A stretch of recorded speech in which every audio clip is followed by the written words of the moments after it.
अत्तनी केत्तनी होत्तनी होइन त नि भन्दै हजुर म चाहिँ यो काभ्रेको धुलिखेल नगरपालिका देखि 2-2.5 किलोमिटर ओर भटेडाँडा गुम्बा तामाङ बस्ती गुम्बा भन्ने ठाउँमा त्यहाँको चाहिँ दृश्यहरू यहाँहरूलाई एउटा छायाङ्कन गरेर देखाउँदैछु।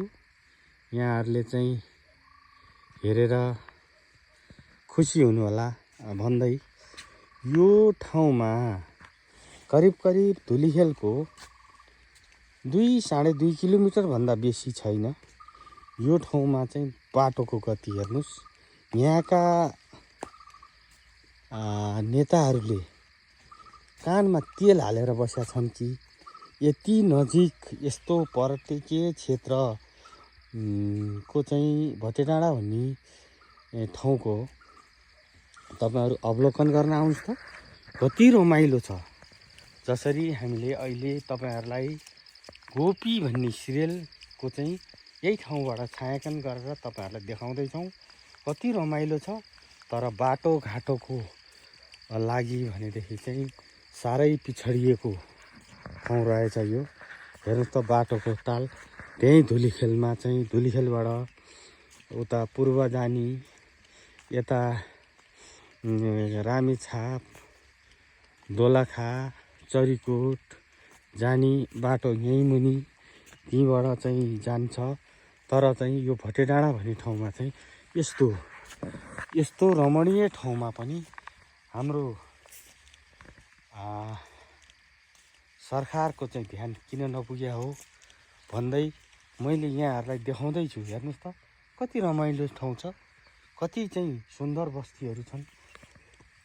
यसै सबै चाहिँ हामी सबैले चाहिँ यस्तो पर्यटकीय क्षेत्रलाई सुन्दरताको काखमा रहेको पर्यटकीय क्षेत्रलाई विस्तार गर्न नसक्दा हामी साह्रै नै लज्जित छौं। हामीलाई लाज लाग्छ। टाढा भए पनि छुट्टै कुरो, यति नजिक भएर पनि हाम्रो यो चाहिँ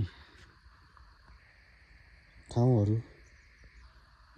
मा चाहिँ सरकारको ध्यान नगएको कि जस्तो मलाई लाग्छ। तपाईहरुले के कस्तो लाग्छ? हामीले यहीँबाट तयार गरिएको फुटेजहरू तपाईहरुमा देखाउँदै छौं। जुन गोपी सिरियलमा यो ठाउँ यो गाउँ यहाँको सुन्दर वातावरणहरू यहाँहरूलाई देखाउँदै छौं। यहाँहरूलाई के कस्तो लाग्छ कमेन्ट गर्नुहोला भन्दै हस्त अत्तनी केत्तनी होत्तनी हैन त नि।